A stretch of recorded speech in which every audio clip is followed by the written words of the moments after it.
رسوله النبي الأمين المكين الكريم ونحن على ذلك من الشاهدين والشاكرين والذاكرين والحمد لله رب العالمين۔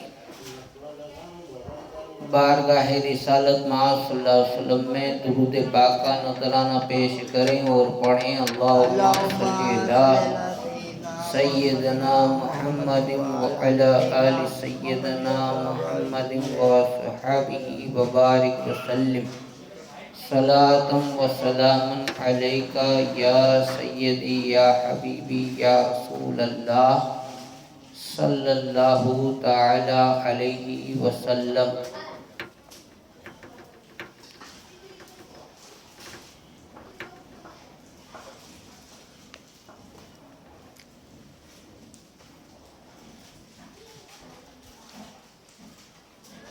اللہ کا شکر ہے کہ اس نے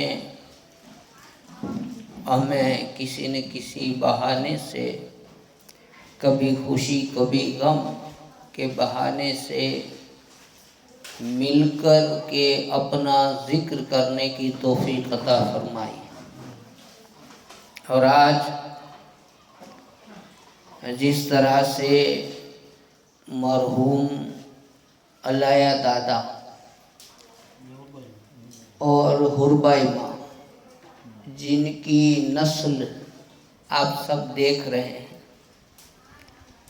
کہ جس میں اللہ نے برکتیں دی،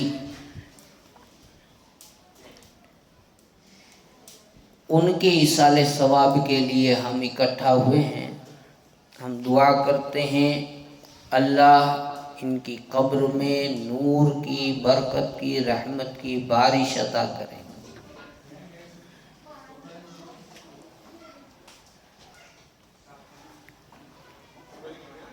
تفسیر کی کتابیں لکھنے والوں نے لکھا ہے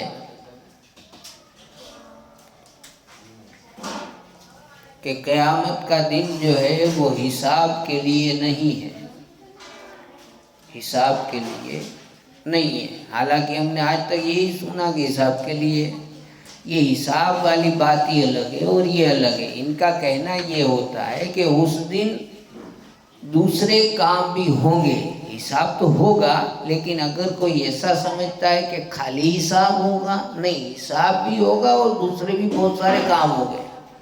جیسے رب فرماتا ہے کہ تمام بندوں کا حساب تو بہت تھوڑے وقت میں ہو جائے گا، 4 گھنٹے یا اس سے بھی کم وقت میں ہو جائے گا، اور دن ہے 50,000 سال کا۔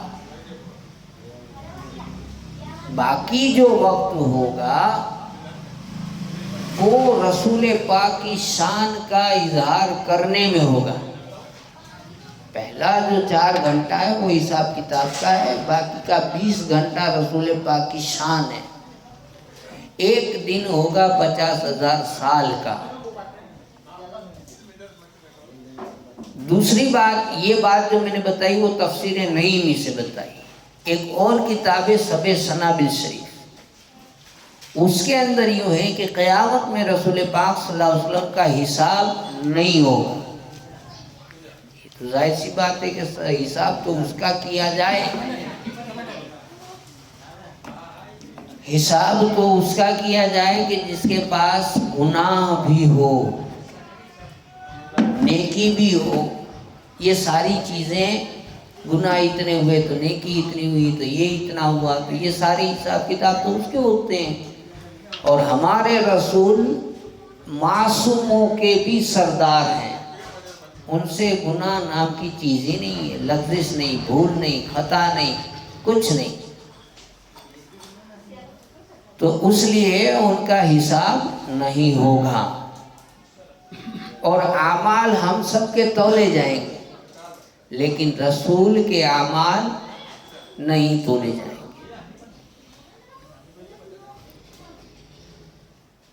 رسول کی بات تو الگ ہے، کچھ رسول کے خادم ایسے ہوں گے جن کا حساب نہیں ہوگا اور جنت میں چلے جائیں گے۔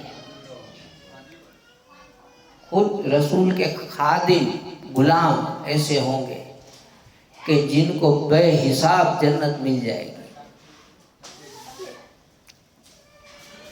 آداب المریدین نام کی ایک کتاب ہے، اس کی شرح یعنی لائن حاشیہ، اس میں لکھا ہے کہ ایک روز رسول پاک نے فرمایا صلی اللہ علیہ وسلم، میری امت کے 70,000 ایسے ہیں جن کا حساب نہیں، بے حساب جنتی ہے۔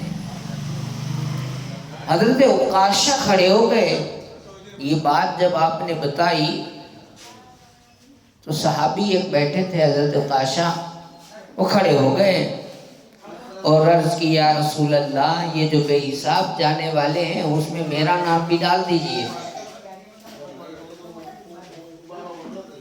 تو رسول پاک صلی اللہ علیہ وسلم نے فرمایا کہ ٹھیک ہے، تمہارا نام میں نے اس میں کر دیا۔ اب اتنی بڑی بات، جنت کے اندر نام لکھوانا ہو تو اللہ سے کہا جا سکتا ہے، اللہ کی ملکت ہے، رسول سے کہنے کی کیا ضرورت؟ جنت اور دوزخ اس کا مالک تو اللہ ہے، ہم سب جانتے ہیں۔ لیکن پھر بھی جب جنت کے بارے میں بیان رسول کر رہے ہیں، رسول سے کہا جا رہا ہے کہ یا رسول اللہ، یہ بھی کہہ سکتے تھے عکاشہ کہ دعا کر دیجیے۔ ایک یہ ہوتا ہے کہ دعا کر دو یا رسول اللہ کے، اور رسول پاک بھی ہاتھ اٹھاتے کہ اللہ عکاشہ کو اس میں کر دے، پھر جبریل آتے اور جبریل کہتے کہ ہاں ہو گیا، پھر یہ خبر دیتے۔ یہ لمبا چوڑا ہو سکتا تھا، لیکن یہ کچھ نہیں ہوا۔ اتنا روایت میں ہے کہ یا رسول اللہ، مجھے بھی ان ناموں میں کر دیجئے جو جنت میں بے حساب جائیں گے۔ تو حضور نے بھی کہہ دیا کہ ہاں میں نے کر دیا۔ اس کا مطلب کہ رسول چاہیں اس کا نام جنت میں ڈال سکتے ہیں۔ ایک اور دارمی شریف کتاب ہے، اس میں امام دارمی وہ لکھتے ہیں اپنی سنن میں، انس بن مالک رضی اللہ تعالیٰ عنہ سے یہ روایت انہوں نے لی اور کہا کہ مالک جنت رسول پاک صلی اللہ علیہ وسلم فرماتے ہیں، میں سب سے پہلے قبر سے باہر آؤں گا جب لوگ اٹھائے جائیں گے، میں ان کا پیشوا ہوں جب وہ بارگاہ میں حاضر ہوں گے، میں ان کا خطیب ہوں جب وہ دم بخود ہوں گے، میں ان کا شفیع ہوں جب وہ محبوس ہو جائیں گے، اور میں خوشخبری دینے والا بھی ہوں جب وہ نا امید ہو جائیں گے۔ عزت کی کنجیاں اس دن میرے ہاتھ میں ہوں، لواء الحمد اس دن میرے ہاتھ میں ہوگا۔ اسی طرح سے ایک اور کتاب ہے، اس کے اندر ہے ابن عبد ربہ کتاب بہجت المجالس، اس میں روایت کرتے ہیں رسول پاک نے فرمایا، قیامت کے دن صراط کے پاس ممبر بچھایا جائے گا۔ صراط کہتے ہیں راستے کو، پل کہتے ہیں پل کو، پل صراط،